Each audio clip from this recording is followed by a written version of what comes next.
Boa noite, pontualmente às 8 horas. Aqui quem fala é Tatiane Puga Lima. Eu sou a redatora do portal Momento Saúde e vamos lá para a nossa primeira live do ano. Nós vamos falar sobre disfagia e acuidade. Nossa, que palavras difíceis, né? Bom, vamos lá, a doutora Beatriz vai nos explicar tudo. Ela é nutricionista, ela já está aqui conosco e ela vai falar desse tema tão importante. Então, se você conhece alguém que tem esclerose múltipla ou outra patologia que possa ajudar essa noite com esse tema, vamos lá. A Beatriz vai tirar tudo aqui para vocês, todas as dúvidas.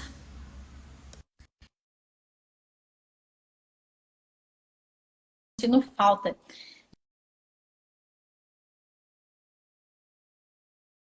de fazer live, né? Essas férias de final do ano, bate uma saudade, né? Boa noite, tudo bem com você? Saudades já, né? Bom, a última vez que ela esteve aqui conosco foi em novembro. Ela já é aqui conhecida do nosso portal. A gente trabalha com bastante os vídeos dela também. Virou bastante Reels, né? Nossa live. E pediram para ela voltar. Então, tá aqui. Beatriz vai falar um pouquinho. Como tem sempre gente nova, então eu pedi para você se apresentar novamente, falar quem é você. Obrigada Seja mesmo. muito bem-vinda nessa noite, também é todos um prazer vocês. enorme poder estar aqui novamente com vocês.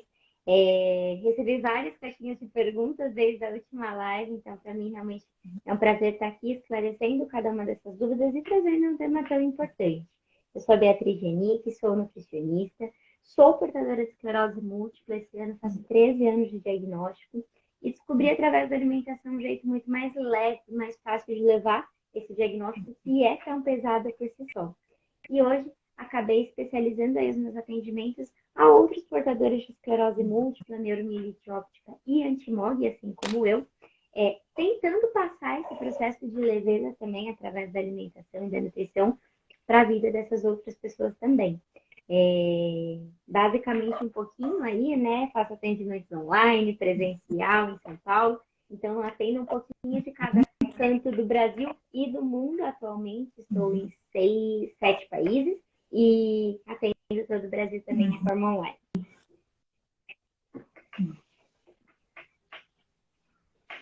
E legal, você viu, gente? Ela é uma pessoa, não só, né, que ela tem um know-how, tá fazendo aí um mestrado, se especializando cada vez mais, né? Mas ela também, ela sabe como paciente, então ela sabe o dia a dia. Então, esse tema que nós vamos falar, ela já passou por umas, né? Já passou por disfagia, ainda não, né? Mas com a acuidade visual. Então, a gente vai falar disso, que são temas que falam, nossa, que palavra estranha, o que significa, né?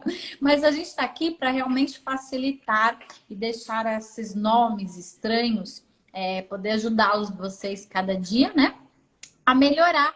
A gente olha para o seu perfil e vê, né, o quão jovem, quão linda que você é. Você esbanja a saúde, né? Todos os dias você dá receitinha, você ensina tantas coisas. É um perfil muito legal, gente, de seguir. Quem não é seguidora, né?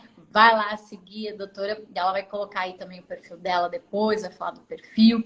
E isso que é importante, gente. Eu sei que tem processo, né? Eu já até vi um comentário lá no seu perfil de uma pessoa que acabou de descobrir. Então, o diagnóstico, né, de uma doença autoimune, de uma doença degenerativa, ele assusta muito. Então, a primeira coisa estamos aqui para auxiliá-lo, né? Como você falou, estamos bastante tempo caminhando com isso, mas assusta, Sem né? Esse dúvida. E diagnóstico, acho falar, que o que nossa, é e mais agora? difícil Como da vai ser a questão minha aqui, tanto vida, quando a né? gente pensa na esclerose quanto na neuromielite, na antimog, são doenças muito similares. Eu costumo falar que elas são da mesma família. São primas um pouco complicadas, cada um no seu quadrado, mas são da mesma família. São doenças onde muitas coisas podem acontecer, né? Então, ela pode avançar de uma forma muito rápida ou ela pode simplesmente só existir ali na sua vida e não te atrapalhar em nada. Mas essa incerteza que acaba trazendo bastante apreensão, né, pelos portadores aí, porque realmente a gente não sabe se vai desenvolver, se vai piorar, se vai ficar difícil ou se não. A tendência é ficar mais fácil, se com a medicação melhora. Então, eu acho que talvez seja esse um dos principais pontos aí, que a gente tem que tentar tranquilizar os pacientes que tenham, né, qualquer uma dessas doenças, no sentido de que, ok, hoje, por hoje, eu estou bem. Então, nos dias que eu estiver bem, eu vou tentar fazer o máximo possível para que nos próximos eu continue bem. Mas também vai ter dias que você está mal. E tá tudo bem. Você vai aprender a lidar com essa situação nesses dias maus também.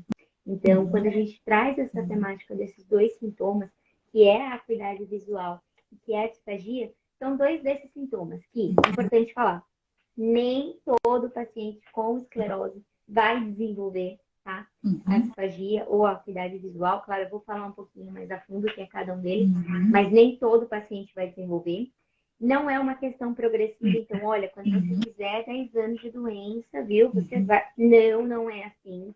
Eu já ouvi muitos profissionais falarem, olha, depois de 10 anos de esclerose, você já começa a ter bexiga neurogênica. Não, gente, isso é mentira, tá? Não tem uma data. Pode acontecer como não. E esses dois sintomas são desses que podem aparecer ou não. São dois sintomas um pouco mais delicados e que não aparecem com grande frequência, como, por exemplo, a fadiga, né? Praticamente, todos os portadores, em algum momento, têm uma questão de fadiga bastante pontual. E a acuidade visual e a disfagia, não tanto. Já é uma coisa um pouco mais reduzida aí para o número de pacientes com esclerose, por exemplo.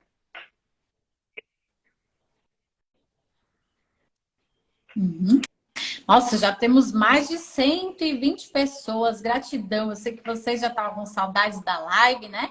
A gente tirei umas férias, você também, né? Tá lá. Então, muito bom ter vocês. Compartilha com quem vocês acham que precisa ver essa live hoje. Aproveita que a doutora vai tirar as dúvidas aqui. E são temas muito importantes. Então, como ela falou, a gente está aqui para tirar bastante esses mitos, né? Então, a outra coisa é... e o paciente tem isso, todo mundo vai ter. Não. Cada caso é um caso, cada evolução é uma.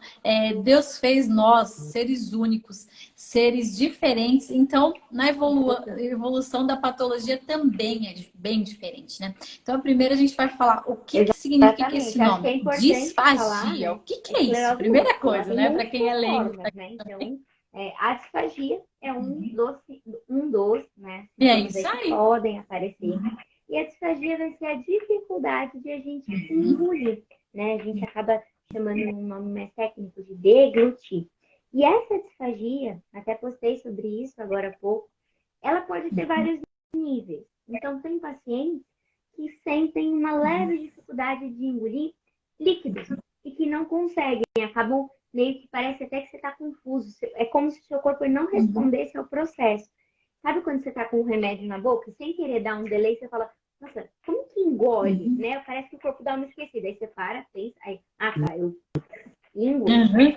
E é como se desse esse delay realmente no processo de você engolir. Tem pacientes que sentem isso para comer qualquer coisa.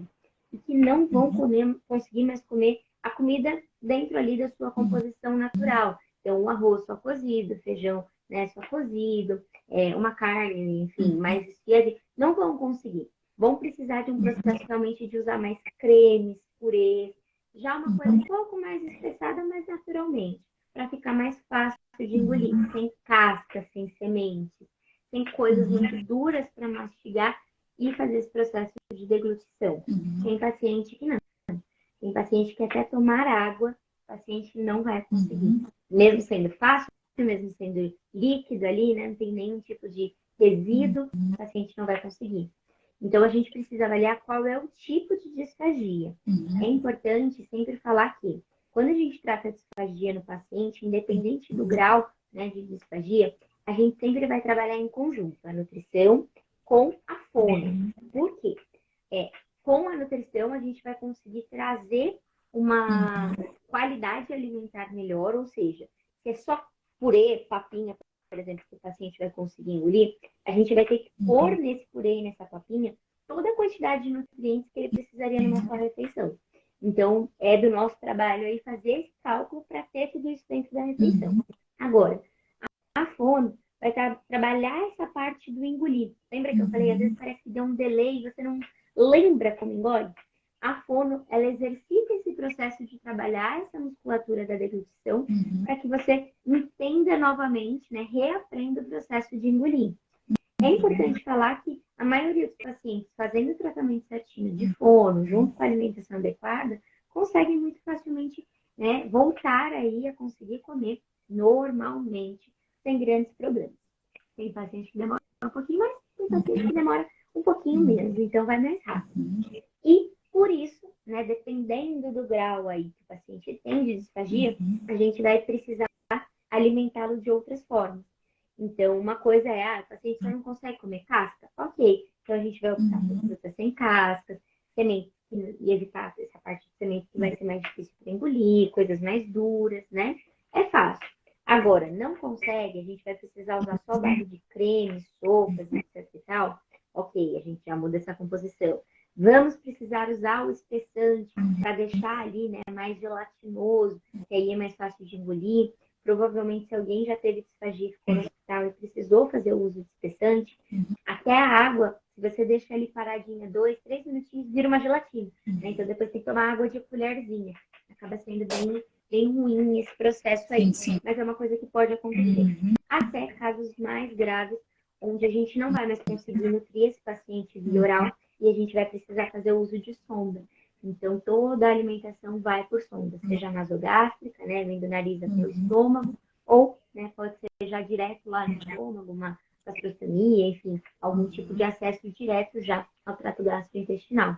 E tudo isso vai depender muito de caso a caso. Tem pacientes que precisam, em algum momento, fazer uso de sonda, mas depois que passam pelo processo de tratamento, de fono, alimentação, etc., conseguem recuperar esse movimento de sonda e voltam a comer normal, que acaba não conseguindo ter, né, esse processo aí de volta e acaba ficando dependente da sonda, assim, por um tempo maior.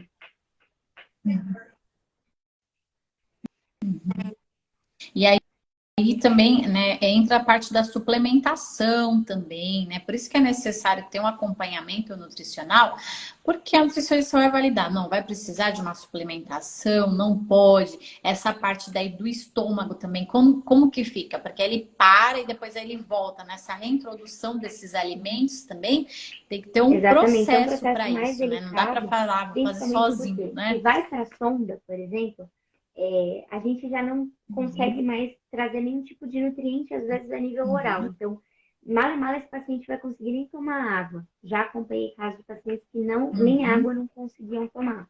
Então, depois, é como se o seu corpo ficasse com, digamos assim, um esquecimento ali do que ele faz, né? Por isso que a gente faz esse tratamento em conjunto com a fono. Por quê? Depois você vai ter que reensinar o seu corpo a mastigar, a engolir. Se você do nada, né? Pega lá, você fala, vou voltar a comer. Pega uma feijoada, você vai passar mal. Porque seu corpo não está nem acostumado mais com aquela quantidade de gordura e tudo mais, e nem a degradar mais dessa forma, né? Mas é uma coisa importante que a gente sempre leva em consideração, até aonde vai ser essa sonda, por quanto tempo vai ficar essa sonda. Se é um paciente que não vai ter reflexo, por exemplo, noturno de puxar a sonda. Isso acontece bastante, principalmente com paciente mais idoso, né? Ou então mais criança. Não é tão comum criança ter esse tipo de sintoma, mas o paciente de noite vai lá, está incomodando e começa a coçar, puxa e tira a sonda do lugar. Então, tudo isso vai ter esse processo também para a gente analisar como vai proceder. Mas sim, depois, para reintroduzir a comida, vai dar um trabalhinho, vai poder comer tudo sim, mas vai ter que ir aos poucos. Não dá para comer tudo de uma vez, não. Sim. É mais ou menos o que a gente vê na alimentação, né, da criança, na introdução alimentar, tem um processo, né? A gente não começa, Já dá a criança fala, vai comer feijoada já. hoje, feijão, né, chocolate, doce, não. Então demora, né, esse processo, algumas frutas, então é a mesma coisa. Então esse processo, se você está vivendo esse processo ou algum parente seu, eu sei que é assustador, né, quando a gente vê a pessoa nessa fase, que às vezes está até na sonda, você fala, nossa, o que vai ser lá para frente? Ela vai viver sempre assim? Não, gente, tudo é um processo, né? É um processo lento. Eu sempre falo, encoraje, né? Aí você não vai lá na frente da pessoa ficar comendo um monte de coisa, porque ela demora, né? E lógico, ela vai sentir vontade, que isso é normal, ela já tem um paladar, né? Então imagina, você já tem um paladar, você já está acostumado com algumas coisas, ter que parar, né? É complicado, ainda não tem, né? Suplemento com gosto de Uhum. pizza, suplemento com gosto de Exatamente. feijoada, né, doutora? Então é complicado. O André perguntou aqui, ó, como identificar a Então, na esclerose e verdade, assim, como os a esclerose ela sintomas tem são sintomas claros sobre que isso? não são só da esclerose, né? Não são atributos aí únicos da esclerose, infelizmente. Então, no processo de Uhum, diagnóstico, vai ser o neurologista que vai fechar esse diagnóstico e a gente vai precisar de alguns exames de apoio. O principal é a ressonância. Então, para ter esse foco das lesões, onde elas se uhum, localizam, tamanho, formato, conformação delas ali dentro do cérebro da coluna, né? E aí pode ser necessário também algum tipo de exame posterior, como líquor, uhum, a coporina 4, o antimog, porque às vezes, por exemplo, a neuromielite uhum, e a esclerose, elas são muito similares. Claro, algumas lesões são um pouquinho diferentes umas das outras, principalmente as de nervo óptico, uhum, mas quando se olha uma ressonância só por ressonância, às vezes não dá para ter essa uhum, diferenciação. Eu mesma já atendi casos de pacientes que há mais de 10 anos eram tratados como pacientes de esclerose e depois de 10 anos o médico decidiu solicitar um exame de aquaporina e viu que, né, deu ali o positivo para neuromielite óptica. Então, por isso que quando vai fechar o diagnóstico, é muito importante que você procure já uhum, o neuroespecialista em esclerose, né, em doenças desmielinizantes, porque esse neuro ele vai ter um olhar atento no formato da lesão, aonde está a lesão, se é uma lesão, né, meio embaçada, espaçada, mais característica de uma antimose, se ela é bem certinha, bem no tronco encefálico. Então, é importante esse tipo de acompanhamento para fechar realmente o diagnóstico. Mas não são sintomas únicos, até porque os sintomas das três são iguais, então é difícil tentar diagnóstico só por sintoma. uhum. E uma coisa importante, porque a gente tinha um mito, né? Que isso acontece com pessoas mais velhas. E hoje a gente vê muitos jovens com esse diagnóstico, por exemplo, o seu caso. Qual foi a primeira coisa assim que você identificou, seus pais identificaram para falar, não, vamos Eu procurar sempre um fui uma pessoa muito médico? Qual foi o ansiosa, primeiro né? Desde sintoma assim criança que você eu teve? sempre falo que eu era aquela criança que em dezembro eu arrumava a mala já para fevereiro começar as aulas. Então, sempre tive muita ansiedade. E sempre quando eu ficava ansiosa, eu ficava muito doente, gripada, enfim. E teve uma vez, uma época do ano ali, que eu estava com muitos afazeres, eu ia dar uma palestra, eu sei que eu tinha 12 anos, mas ia dar uma palestra num congresso da igreja, eu fiz um curso de mergulho, enfim, estava acontecendo várias coisas, eu estava muito ansiosa para isso. E aí eu comecei a sentir que a minha bochecha parecia que eu tinha tomado uma anestesia de dentista, e Uhum, estava meio formigando e não passava. E às vezes eu falava, eu percebia que a uhum, boca ia meio involuntária para o lado. Eu acordava de noite, eu estava babando no travesseiro e eu nunca fui de babar, de cair naquele uhum, sono pesado. E eu comecei a comentar com os meus pais. Meus pais sempre tiveram um olhar muito atento uhum, para mim, assim. Mas como eu estava com muita coisa para fazer, eles acreditaram que era por alguma crise de uhum, ansiedade que eu estava passando naquele momento.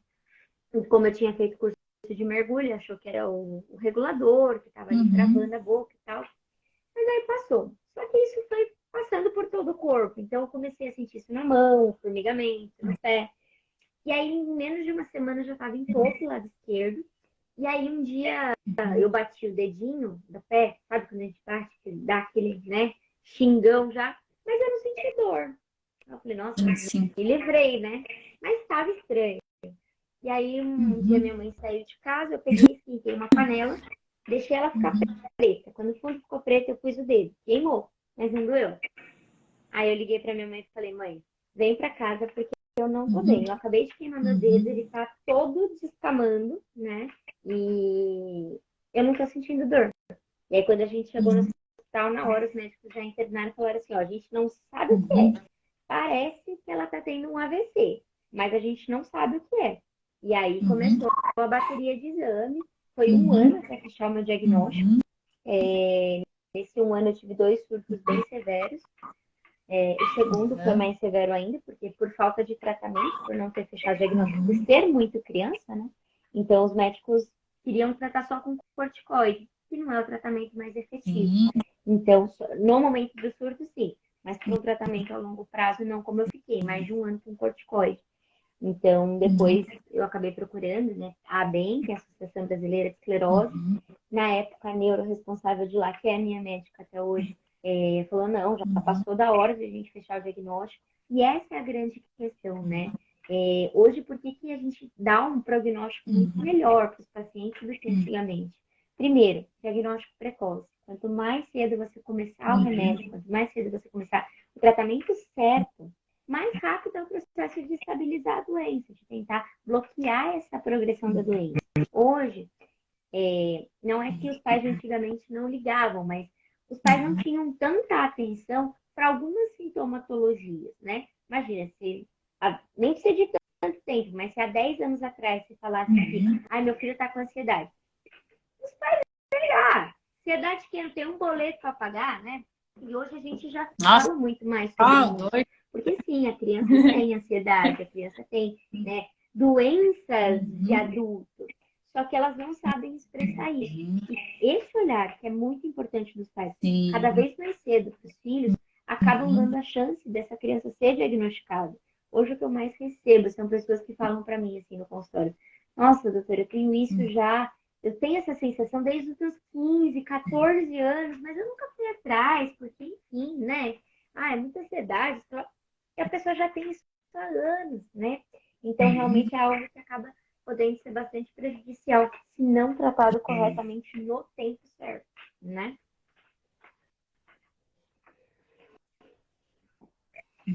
Muito legal, viu? Você abrir e falar, né, da sua vida, isso é muito importante, ajuda muito nós como pais também, né? Porque às vezes é bem assim, falar, não, será que isso? Às vezes a gente fala é psicológico, né, e tal. Então, gente, primeiro um alerta, vocês pais, fiquem de olho nos sintomas dos seus filhos. Com a pandemia, teve muitas dessas alterações psicológicas, né? Às vezes a gente acha que é muito psicológico, a gente fala, não, não é neurológico, não é uma doença autoimune, não é? Então a gente, assim, às vezes a gente foge de diagnósticos. Só que o quanto antes você procurar um médico e você ter um diagnóstico, você vai ajudar muito seu filho, né? Então, e hoje, essa parte da gente estar aqui, né? Conscientizar, fazer uma live. Imagina lá atrás, né? Como deve ter sido difícil para sua mãe achar os grupos de apoio. Até existiam essas ONGs, mas não era assim divulgado também, né? Então hoje a gente tem esse fácil acesso de grupos, né? De ONGs, de doutores que estão aí para falar para a gente, de postar conteúdo igual você posta gratuitamente, né? E isso é muito importante. O André perguntou aqui, doutora, como os tratamentos com os medicamentos especiais de altíssimo custo realizado Então, para esclerose as múltipla, tem medicações, sido apesar de fácil ser, conseguir esse eu tenho essa tratamento? parte do alto custo, o SUS disponibiliza a grande maioria, tá? São poucas hoje as medicações que o SUS não disponibiliza, mas tá, é importante falar que se você tem convênio, por exemplo, você consegue entrar com judicialização para tentar conseguir pegar também a medicação, tá? E até com algumas medidas contra o Estado para conseguir. Tá? São poucas aí as medicações realmente que você não vai conseguir. O que acontece, tá, é que a gente tem muita falta, né? Às vezes, dependendo da medicação, o paciente vai ter sim dificuldade para conseguir. Quando eu tomei na época o Fingolimod, eu fiquei quase um ano para conseguir a medicação, porque não tinha, aí eles fingiam mesmo, tá faltando tal documento, o documento estava lá, então eles ficavam dando uma boa enrolada. Mas você não compra esses remédios, tá? Você pega na farmácia de alto custo ou você entra, né, com esse processo judicial contra o convênio, contra o Estado. Alguns é possível sim comprar, claro, são preços bem, né, elevados, como a gente tem algumas pessoas que acabam fazendo. rifa, vaquinha, conseguem o valor, compram, né? E acabam tomando. Porque, por exemplo, uma Venclave, você só toma ele 2 vezes. Então, você compra, não são 2 unidades, né? Mas são 2 grupos ali são 10 medicamentos, né? Onde você compra, tomou, acabou. Então, é uma coisa que você não vai precisar ficar comprando pro resto da vida. É um custo alto, é mais de 100 mil reais, mas você consegue, tá? Fazendo vaquinha, essas coisas, por exemplo, comprar. Então, é um tipo de tratamento, né? Mas tratamentos mais convencionais são mais tranquilos de se conseguir pelo SUS. Hoje você não vai lá na farmácia, drogas da vida aí, né? Vai lá, olha, eu quero comprar o Natalizumab. Até aproveitando, é legal falar isso. Bom, gente, algumas coisas que eu posso ajudar vocês quanto a isso. O portal Momento Saúde, nós temos parceria com o portal Preço Medicamentos, onde os nossos artigos vão para lá. Lá é um portal que quando você vai para uma demanda judicial, você precisa ter 3 cotações. Então, lá eles fazem essas 3 cotações gratuitamente.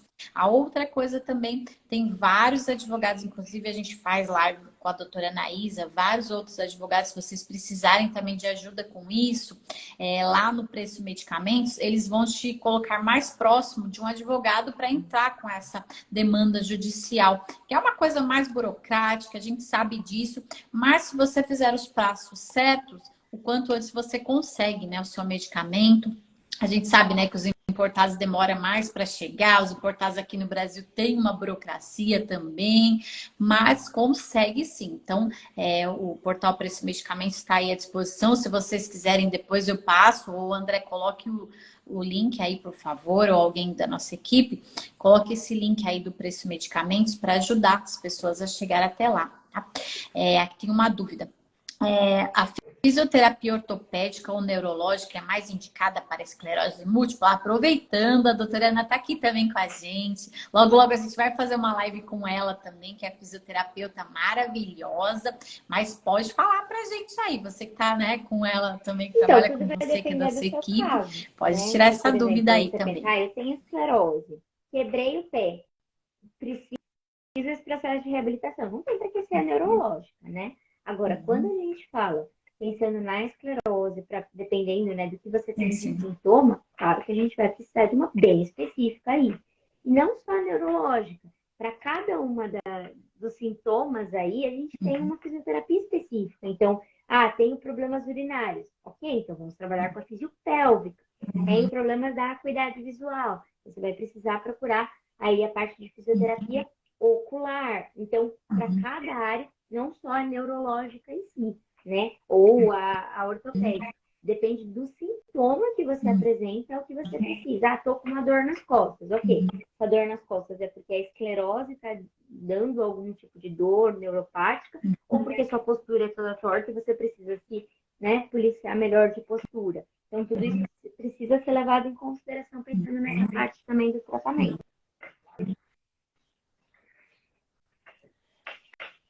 Também para fortalecer. Ana, coloca aí seu perfil também para ela.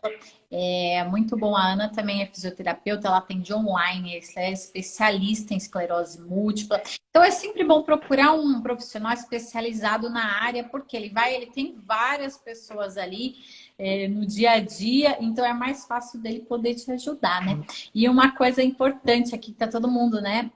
Gente, fica à vontade de fazer perguntas, a gente tem mais de 120 pessoas aqui, gratidão a todos vocês.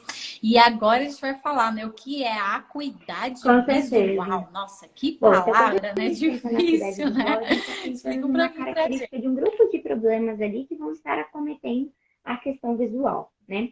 É muito comum a gente escutar dos pacientes de esclerose falar assim, eu tô com a visão embaçada, né? Uma visão em túnel. Tem paciente que escreve como se estivesse dentro de uma piscina e abrisse o olho embaixo d'água e vê tudo embaçado. Tem paciente que não, que fala que é como se estivesse com fumaça. Quando eu tive esses sintomas, eu tive bem nessa característica de parecer que eu estava num filme de terror, com aqueles nevoeiros assim, e não era uma questão de limpar o olho, você limpa o olho, joga água, põe soro, parece que não tem uma clareza, não tem uma limpeza da visão, né? Você sempre vê assim. E tem paciente que vê realmente em túnel, então parece que tudo tem uma profundidade enorme, né? As questões relacionadas a essa parte visual até se misturam um pouco, né? De falar assim, será que eu tô com neuromielite óptica? Porque, olha, pegou ali bem na minha visão e tal. E não, você pode ter esclerose múltipla e ter uma lesão no nervo óptico. É uma coisa que pode acontecer. Mas é importante a gente pensar que os tratamentos são diferentes, porque as doenças são diferentes. Mas, quando acontecem esses casos, o médico pode, né, pensar aí, é uma lesão nova, é um surto novo, vamos precisar trocar de remédio? Ok, então ele vai realizar a troca. Não, é um surto que vai precisar de pulso. Quando eu tive... Foi o último surto que eu precisei de pulsoterapia em 2018, talvez, ou 17 ou 18, não lembro agora mais. Mas eu comecei a ter como se fosse uma conjuntivite no olho, mas não de ele ficar inchado, como se o olho estivesse bem vermelho, bem irritado. E eu tendo esse embaçamento também do lado esquerdo. Tendo esse embaçamento, parecia que estava nessa névoa, enfim. E aí a médica falou assim, não, vamos pulsar para ver, né, como você responde. Já no primeiro dia, ele ainda estava vermelho, mas ele já tinha voltado 100% ao normal, já conseguia enxergar tudo direitinho, já tinha foco de novo, né? E depois, no terceiro dia, já não tinha mais nem a vermelhidão. Então, a pulso foi bastante efetiva nesse caso. Mas uma coisa que a gente sempre faz bastante nesse caso, né, de questões de acuidade visual, é trabalhar através da alimentação com vitaminas mais específicas, né, voltadas aí pensando na vitamina A, tocoferol, beta-caroteno, que são vitaminas que vão estar envolvidas nesse processo visual, né? A gente tem protocolos hoje do uso de proteínas, zeaxantina, enfim, que a gente usa para tentar reverter quadros mais sintomáticos aí de sequela mesmo dos pacientes, mas também na alimentação a gente trabalha bastante nesse processo. Então, basicamente, na alimentação a gente vai tentar, a gente brinca, né, que a esclerose, a cor da esclerose é o laranja, né? A gente vai dar um boom laranja na vida desse paciente, porque justamente são esses alimentos mais alaranjados que trabalham essa questão da saúde visual. Então, a gente pensa em tudo, cenoura, abóbora, tomate, as frutas vermelhas como um todo. A gente vai tentar trabalhar o máximo possível com esses alimentos que são antioxidantes e também vão ser ricos aí nos beta-carotenos, para trabalhar essa parte da questão da acuidade visual também. Eu achei bem legal que colocaram lá no seu post, eu vou fazer essa pergunta. Porque não assim, é uma questão de o grau, óculos vai né? Muita melhorar gente se isso? confunde achando que Teve essa... mudou meu grau, aumentou, né? Enfim, será que eu tô com miopia, astigmatismo? Não, não é uma questão de grau, né? Às vezes, pelo processo que acontece. Pode ter um surto acontecendo em algum lugar do nervo óptico, né? E esse surto essa pequena lesão que tem ali, não deixa chegar um impulso elétrico de um neurônio para o outro, mostrando essa parte de imagens, né? Então, por isso que a gente acaba... Não adianta, você pode colocar lente, você pode colocar grau, pode aumentar, pode ampliar, não vai resolver, porque a questão não está para fora, né? Tem esse erro aqui dentro. Então, a gente não tem como fazer esse processo, o óculos não vai resolver.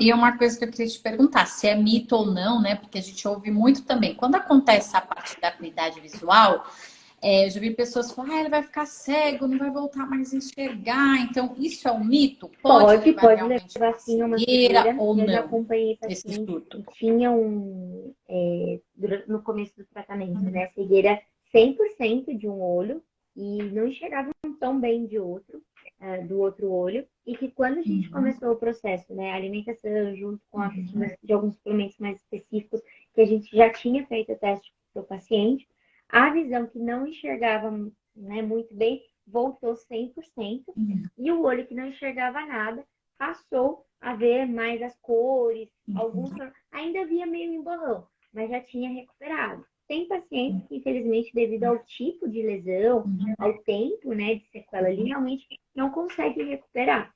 Mas ela pode levar, sim, a cegueira, dependendo do grau da lesão, né? É mais difícil a gente ver pacientes que perdem 100% da visão.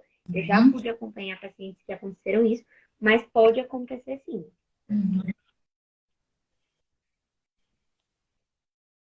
Uhum. É uma coisa importante que a gente vê também no surto, a pessoa vai lá, usa muita medicação, mas não se preocupa com a alimentação. Essa alimentação é muito importante, até porque essa Exatamente. medicação é Quando a muito gente está forte, em né? Então fala surto, um né, pouquinho tem ali sobre um isso surto, também, precisa ir né? para o hospital, a gente continua tomando normalmente as nossas medicações, né, da Uhum, esclerose, enfim, Atezolizumab, Tecfidera, Interferon, uhum, etc. e tal. Mas durante o surto, surtou, vai para o hospital e a gente faz o que a gente chama de pulsoterapia. A pulsoterapia são doses cavalares, né, de corticoide que a gente toma. uhum, E nesse momento, isso é uma coisa extremamente boa para o corpo, porque uhum, ele precisa desinflamar rápido, mas também é um choque muito grande para o organismo. Porque a gente trabalha com essa quantidade muito alta de corticoide, a gente vai dar uhum, uma movimentada brusca em vários sistemas do nosso corpo. uhum, Então, depois da pulsoterapia, coisas que podem acontecer, por exemplo, uhum, regulação de glicemia, cortisol está muito alto, glicemia e insulina não respondem direito. É comum o paciente, depois de pulso não cuidado, desenvolver diabetes. Já acompanhei vários casos desse. Problemas com sono, sim, inchaço, uhum. retenção de O líquidos no inchaço, geral, então o né? paciente acaba aumentando Volta muito muito peso inchado. por isso. Uhum. Exatamente. Regulação de sono, Muito regulação intestinal, peso. Uhum. regulação bexiga. Eu também ouvi pacientes com esse relato. Queda de cabelo, unha Uhum. fraca, enfim. Ele acaba dando uma movimentada grande nisso. Na Uhum. hora, você acaba levando em Uhum. consideração o que é melhor, né? Uhum. Voltar ao movimento 100%, tentar, né, reverter esse quadro, Uhum. ou essa questão do sintoma. Então, a gente precisa pôr numa balança e ainda o Uhum. corticoide é a melhor opção para o momento do surto, né? Só que é importante falar, a gente ainda tem, né, muitos profissionais que acabam tratando só com corticoide. Quem vai passar o remédio, o corticoide, o opus, é o neuro, obviamente. Mas ficar muito tempo com o uso de corticoide também Uhum. não é legal, né?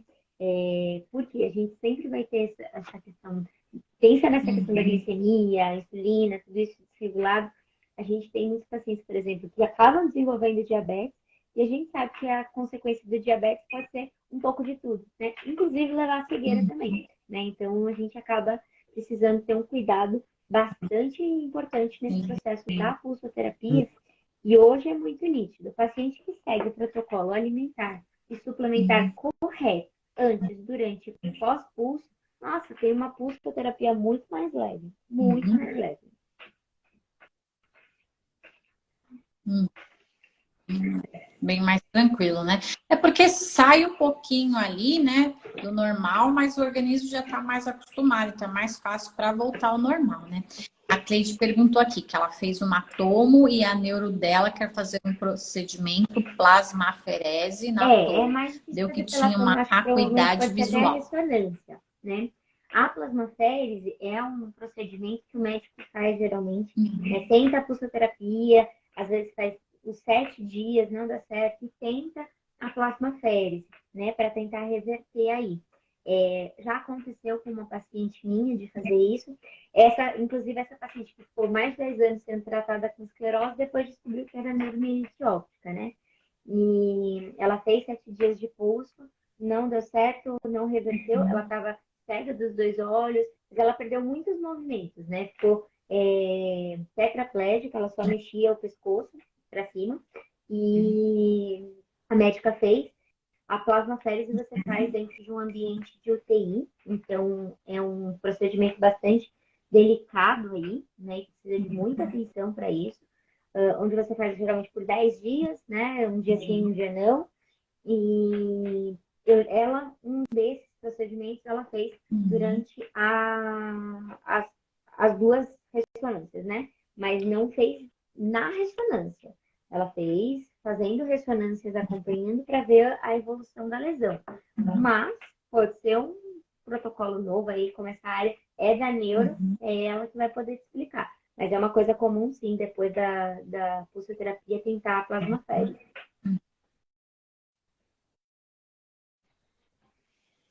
Uhum.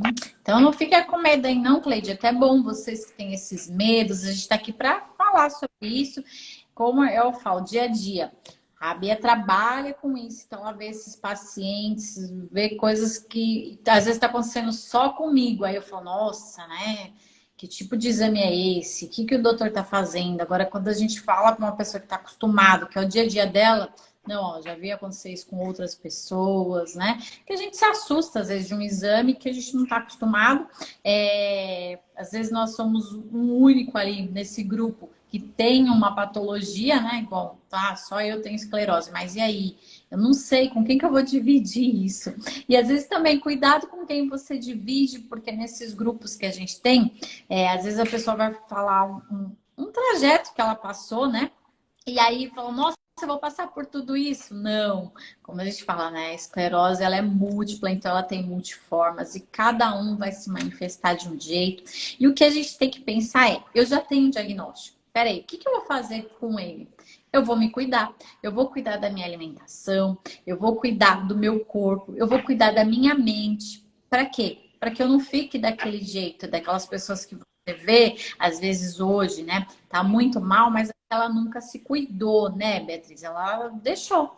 Ela pegou o Exatamente. diagnóstico, Hoje, ah, tá bom, eu principalmente, vou ter algumas isso pessoas mesmo, têm então não vou até me um cuidar. pouco de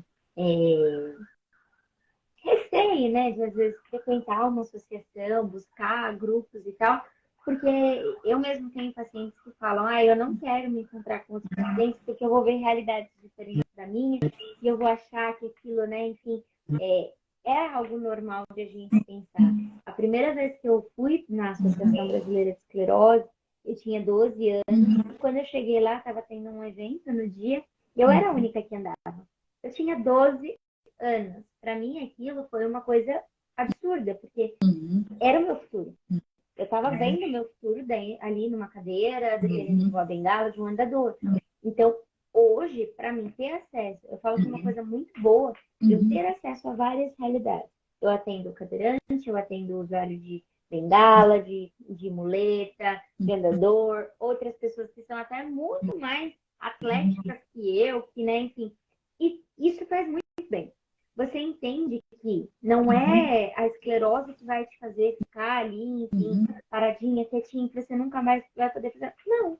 É você que vai uhum, começar a impor limites aí, pensando nessa parte da esclerose. uhum, A gente não pode deixar de falar sobre a questão do tratamento. Hoje, a gente uhum, tem uma oportunidade de acesso a medicações uhum, muito grande. E a gente não precisa ir longe. Há 10 anos atrás, a gente não tinha a quantidade de uhum, medicações que a gente tem hoje. Há 15 anos atrás, muito menos, né? Há 30 anos uhum, atrás, não se tinha quase nada. A base era só uhum, interferon e olhe lá, né? Que era o mesmo remédio que tratava hepatite, tratava esclerose, tratava AIDS, e a gente ia fazendo isso, né? Então não se sabia toda essa parte de mecanismos e tal. Apesar de a esclerose ainda não ter uma única causa, e ela acredito que nunca vai ter uma única causa, porque ela é multifatorial realmente, ela precisa ser tratada de múltiplas formas. Então, hoje, como a gente já sabe, a gente já tem estudos que respaldam assim, a torta e a direita. Não é só remédio que trata a esclerose. O remédio tem que estar presente, uhum, mas ele sozinho só chega até um determinado ponto. Aonde? A parte da uhum, genética em si, né, funciona. Só que tem outros fatores envolvidos. Então, se você não cuidar da alimentação, toda a parte uhum, de inflamação a nível intestinal vai prejudicar a progressão da esclerose. E a medicação não vai dar conta. Se você não fizer atividade física, é uma doença degenerativa. Cada vez mais você vai perdendo aí essa parte de movimentos como um todo, né? Então, você precisa pensar que é um processo multi. O emocional é uma doença autoimune. A qualquer momento você pode se autodestruir e se você não cuidar e não souber lidar com as suas emoções, não vai dar certo. Quantos pacientes, quantos? Nossa, a gente não escuta falar. Ai, meu diagnóstico veio depois do divórcio, meu diagnóstico veio depois do falecimento da minha avó, depois, enfim. Quantas pessoas não acontecem isso, né? Por exemplo, eu mesma comecei a live falando isso. Meu diagnóstico veio no momento de muita ansiedade, de muita incerteza, de muitos eventos, de muitas coisas que, para mim, uma criança de 12 anos, era muita coisa. uhum, Então, assim, não é também, só porque você deu uhum, uma palestra, para mim aquilo era uhum, muita coisa. Não era só aquilo que estava acontecendo comigo, mas para mim aquilo era muita coisa. Às vezes, o que desencadeia, primeiro surto que vai desencadear em você pode ser o falecimento de um animalzinho de estimação, um peixinho, uma coisa assim que você fala, meu, por quê, né? Sim. Até como coisas mais sérias como a gente tem hoje. Casos e casos de pacientes, por exemplo, Uhum. desenvolvendo sintomas aí após a vacina da Covid, né? Então, quanto a gente tem pensando nesse processo de imunidade também. Sim. Uhum. Teve vários. O doutor Matheus até falou sobre esse assunto na live que nós fizemos. Quanto apareceu no consultório dele, aumentou muito Uhum. o pós-vacina. A gente não sabe, né, o que desencadeou ali e tal. Mas uma coisa importante que eu queria te perguntar. Quando que você virou essa chave? Porque você era uma adolescente, né? Você virou essa chave e falou, não, eu vou fazer diferente. Eu Eu quero que minha vida sempre seja diferente. Foi falo, né, como que isso? a virada da chave foi, obviamente, quando eu entrei na faculdade, mas eu hoje consigo perceber que eu tive duas grandes viradas de chave no meu tratamento. E que se não fossem elas, provavelmente hoje eu não estaria na condição que eu estou, né? Uhum. A primeira grande virada de chave foi quando eu entrei para a faculdade e foi um momento de muita incerteza no sentido de que eu estava vindo de períodos de surto muito recorrente. Então, ou eu mudava a alimentação e tentava uma coisa nova, ou eu sempre ia ficar dependendo de corticoide, porque eu tinha 4, 5 surtos por ano com pulsoterapia. Então, era muito corticoide todo ano no meu corpo. Eu não conseguia emagrecer, porque quando terminava o ciclo do corticoide, pum, vinha outro e assim por diante. Então, quando eu entrei na faculdade, o primeiro ano ele foi muito decisivo. Tanto para eu começar a estudar, porque eu já comecei a estudar e implementar em as coisas que eu fui encontrando no primeiro ano. Tirava algumas coisas, melhorava outras, enfim. No segundo ano de faculdade eu já estava muito mais estabelecida nisso.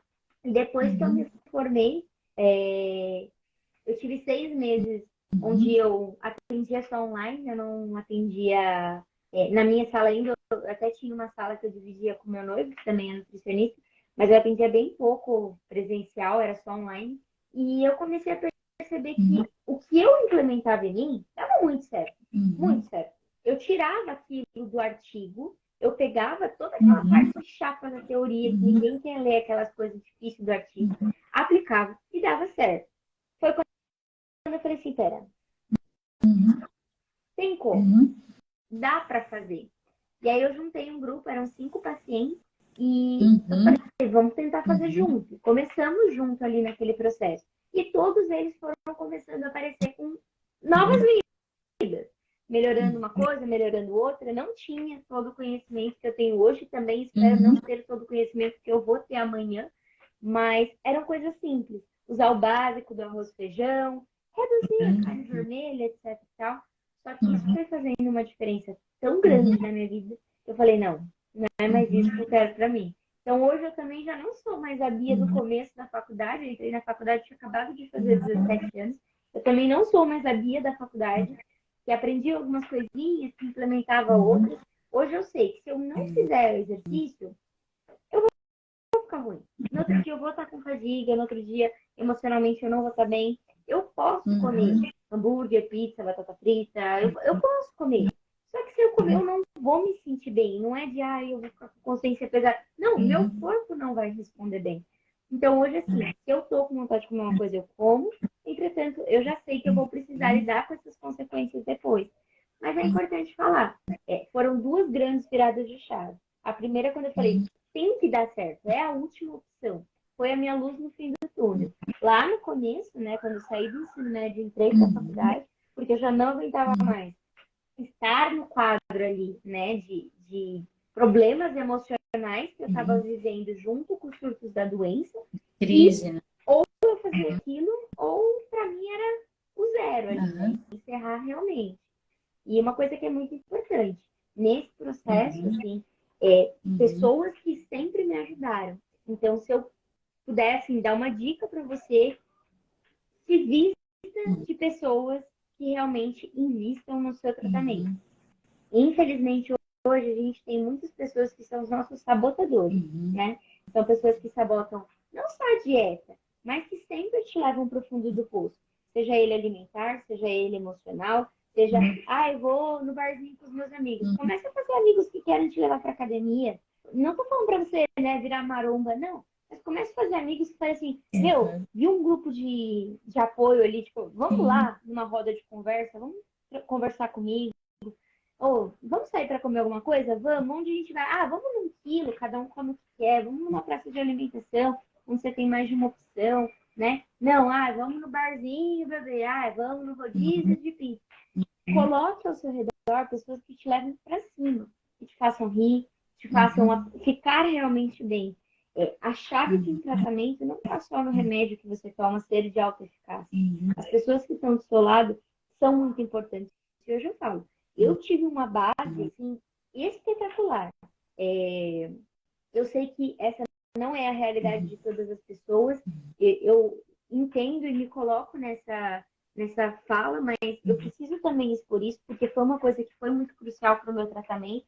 A gente fala, né? Ai, quantas famílias estão aí passando por processos de divórcio, ou filhos que descobriram aí, né? E os pais estão se separando, não tem uma base familiar, não sabe nem quem é o pai, às vezes, enfim, e tem esse processo e acaba não tendo uma equipe aí de apoio junto, né? E não precisa só ser família, não precisa só ser sangue. Se junte com pessoas que tenham o mesmo patamar.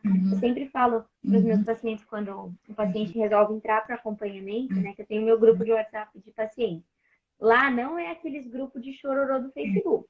Você quer chorar? Entra no grupo de Facebook ou liga o Datena. Ou liga no Datena que você chora em 2 Não é minutos. grupo de vítima. Lá a gente usa para trocar Não é informação, grupo um artigo, tem um remédio para doar, a gente ajuda, enfim, né? Faz essa troca. É importante falar. Tem um cara que eu gosto bastante, sigo muito as coisas que ele fala, porque para mim faz muito sentido, que é o Wendel Carvalho, e ele fala, aves só voam com aves da mesma plumagem. Não tem como pato andar com gavião, não tem, né? A gente não vai, são voos diferentes, né?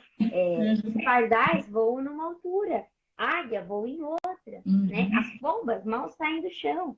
Então, comece a buscar pessoas, amigos, familiares, por mais que você precise abrir mão de outros, né? Você não está abrindo mão, você está ganhando, né? E comece também a acrescentar na vida das pessoas. Eu acho que isso é muito importante. É desagradável também você ter amigos que você só... que não tem esclerose, por exemplo, que você só fala, ai, hoje tá difícil, ai, eu não tô conseguindo. Se esforce também para trazer um pouco de alegria, né? Claro, tem dia que a gente não vai estar bem, tem dia que eu falo para os pacientes, hoje tá mal, hoje eu não vou te atender porque eu não tô bem. Hoje Com é. certeza. A gente é ser humano. Ser humano é difícil, você que acompanha pessoas. E uma coisa importante que eu queria te perguntar também, ó, você é adolescente. Como foi isso com os seus pais? Tem muitos pais nos ouvindo. Como que eles tratam, né? Com um paciente que é o filho ou a filha, de falar, não, você vai ter que comer, você vai ter Coisa que eu que sempre fazer falei isso, tal. muito Como com tratar minha isso? neurologista, sempre me falou muito É bem nisso, difícil. quando logo que eu descobri o diagnóstico. E eu não entendo, hoje eu entendo, né, esse processo, mas eu não entendia na época, e enfim, e meus pais também não entendiam isso, né? Quando eu descobri o diagnóstico, a gente não sabia o que era. Então, pra gente, era um diagnóstico de morte. A gente achava que ia morrer disso, né? E todas as experiências que a gente tinha em volta também falavam que ia morrer. E aí, os meus pais, eles tiveram muito no começo, principalmente no primeiro ano, de, ok, ela vai morrer, então a gente vai fazer tudo que tiver ao nosso alcance para dar um final feliz, digamos assim, né? E depois desse primeiro ano, que foi quando a gente encontrou a minha neuro, né, encontrou essas outras pessoas também que nos ajudaram nesse processo, a gente entendeu, não vou morrer, não, eu vou morrer com isso, mas não disso, sim tem tratamento. Então, no começo a gente não sabia o que fazer. A gente realmente viveu esse último ano, esse primeiro ano do meu diagnóstico, como se eu fosse morrer e assim, comemos como se não houvesse amanhã, viajamos como se não houvesse, como se eu fosse morrer mesmo, assim, deram um ano de vida para mim. E depois de um ano, eu, tipo, pera, não é bem assim, né? Então, estávamos, Aí tá toda porque a gente a passou no família hospital. obeso, tá todo mundo Era só a mal, comida, né? tinha na frente uma padaria E aí meus pais pegavam comida lá, traziam, comiam no quarto comigo, enfim. Então a gente estava muito mal, todos. Foi quando a gente entendeu que era um processo de todos. Então a minha mãe foi buscar terapia, eu fui buscar terapia. Meu pai era um pouco relutante com isso, mas foi um processo, né? É importante falar que não adianta, não adianta. Eu atendo muitos pacientes que a mãe marca consulta para o filho e o filho não quer passar. Não é um processo do filho, da mãe.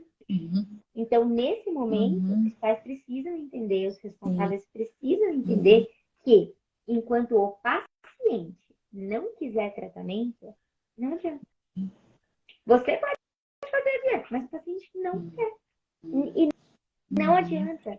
É uma guerra porque o pai e a mãe se Vira uma sentem ali frustrados guerra, né? de não conseguir. Eu faço a comida, mas meu filho não come, eu deixo lá, meu filho... e acabam manipulando até a situação, né?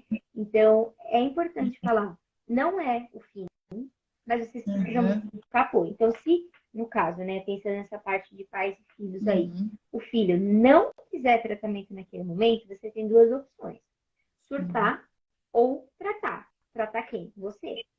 Porque a doença não é sua. A doença é dele. A doença é do outro e não sua.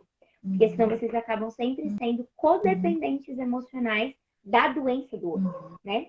Então, o dependente emocional é aquele que depende do cuidado do outro. E no caso é o portador ali. Agora, o codependente é aquele que depende de cuidar do outro. Ele sempre quer estar cuidando, ele sempre quer estar protegendo. E isso é uma coisa importante, né? Entenda, o paciente é ele e não você. E se ele não quer, não adianta. Os meus primeiros 5 anos de diagnóstico foram uma tortura para mim, porque eu não queria tratar. Não fazia sentido ser psicólogo, não era uma questão de tratamento. Não, para mim não era doença de louco que precisa de psicólogo, porque foi o que eu sempre ouvi, né? Então, eu não queria o tratamento. Quando eu falei, eu quero tratamento, eu quero me tratar, eu quero buscar ajuda, ok, eu fui, fiz a dieta, fui, procurei um psicólogo, fui, comecei aí na minha neurologista sozinha, que era uma coisa sem a visão dos meus pais ali. Então, assim, foi eu a mudança. E enquanto você não quiser a mudança, não adianta marido, mulher, ninguém encher o saco. Você não vai tratar direito. Tem que ser o seu processo. O que eu mais atendo são pacientes que chegam lá e não querem fazer. Estão indo porque a mulher mandou, a mulher marcou, o marido entrou em contato, falou e falou, não, vai sim que vai te fazer bem. Quem tem que procurar ajuda é você. A doença é sua, a doença é minha. Eu sei o que eu precisei abrir mão para ter a qualidade de vida que eu tenho hoje. Assim como eu sei todas as coisas que eu fui fazendo de errado, quebrando a cabeça ao longo desse período, que me deixaram mal naquele tempo. Então, é a minha doença. Se eu não seguir a dieta, sou eu que vou passar com isso depois. Então, é importante você entender que você precisa, primeiro, aceitar o tratamento. E o processo de aceitação é fundamental para o bom prognóstico da doença.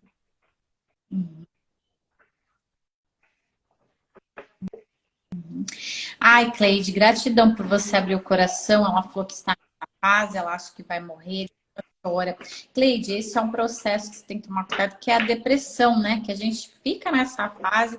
Olha, a Bia está aqui, ela teve esse diagnóstico lá atrás, ela achou lá naquele ano, né, que tá morrendo. Gente, Deus sabe o momento de cada um. E pensa assim, é um recomeço, Cleide. Agora eu vou começar com essa doença. Peraí, o que eu vou fazer de diferente? O que eu fiz até hoje, né? Se você viveu a vida aí, como a gente fala, curtiu adoidado, comeu tudo que queria, não malhava, não fazia exercício físico, tá nesse processo aí dos exames que você falou, que isso dá medo.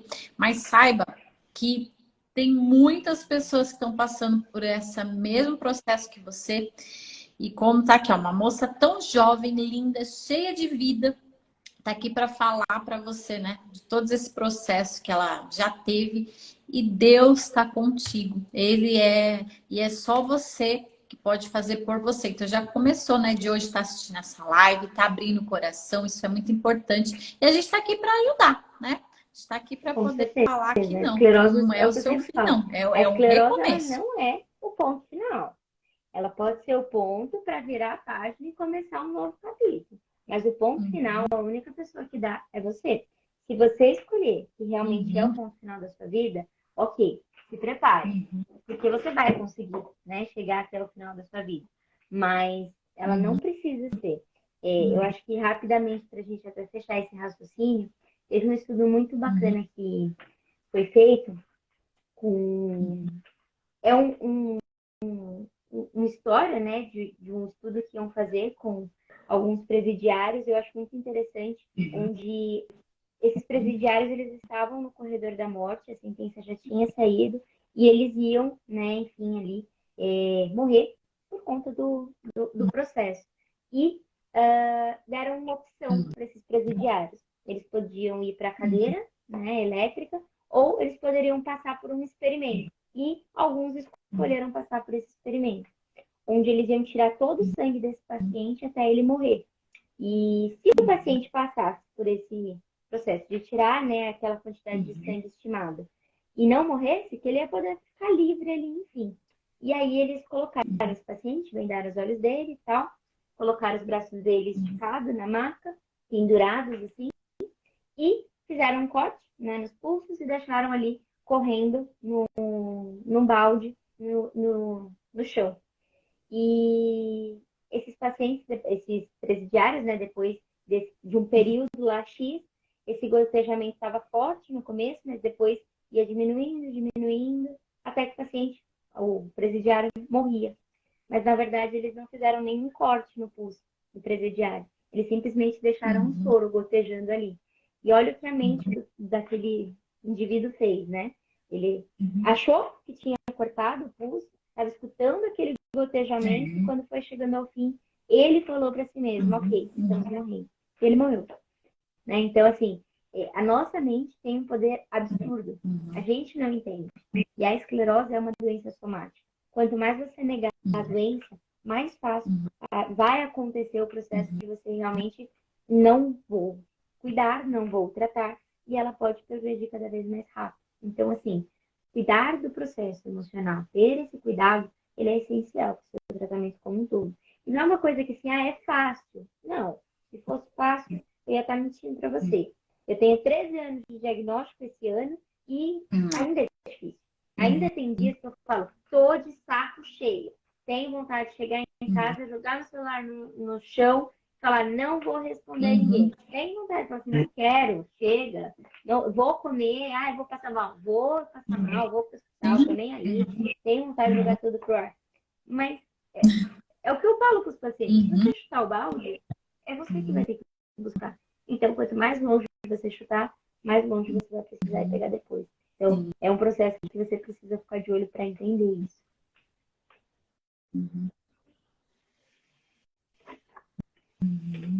E trabalhar, né, esses sabotadores, Cleide, trabalhar as pessoas que estão ao seu redor. Tem muitas pessoas, como a Bia falou, né, elas vão te afundar. Então, essa é o que a gente pode falar para você, é isso, né? De você, primeira coisa, fazer esse autoanálise, olhar ao seu redor e falar, opa, como que eu vou sair disso aí, né? Vou ter que enfrentar esse exame, eu vou ter que passar por isso, e sou eu. Então, é você e você mesmo. E a gente está aqui para te encorajar, para ajudar a ser mais fácil, né? Ser o caminho mais fácil. Você já trilhou esse caminho, então você pode nos falar, né? Ó, você quer o caminho do espinho ou você quer o caminho das flores? Você é quem vai decidir. Eu quero agradecer a todos vocês e falar mais uma vez. Tava com saudade, né, de voltar essas lives. Já estou me organizando aí a gente em fevereiro, logo, logo eu vou postando as próximas lives. E queria, para a gente encerrar, para você falar o que você quiser, deixar uma mensagem, uma frase, para todas essas pessoas que estão aqui conosco. A oportunidade de estar aqui com vocês. Quantas pessoas passaram por aqui hoje que a gente teve a oportunidade de impactar, nem que for um pouquinho aí nesse processo.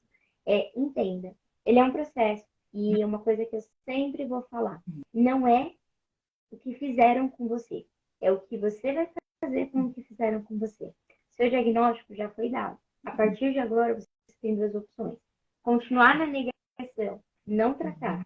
Continuar do jeito que você está, vivendo na média, que a gente chama de mediocridade, ou pegar esse diagnóstico e fazer dele um trampolim para você conquistar cada vez mais os seus sonhos. A esclerose não é o ponto final. Ela é só uma vírgula no processo de toda essa história. É você que escreve a história, e não a esclerose.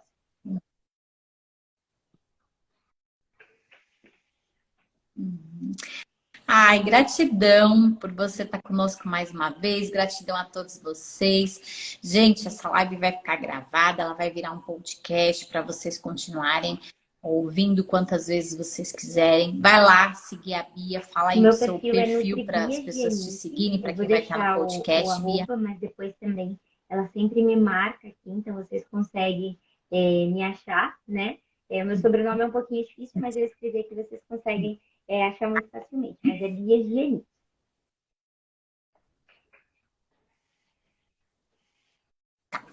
Gente, gratidão, que Deus abençoe a cada um de vocês e a gente está por aqui para o que vocês precisarem. Vocês ficarem com vergonha de perguntar, pode mandar aí no Até, tchau, inbox que a gente tchau. vai respondendo.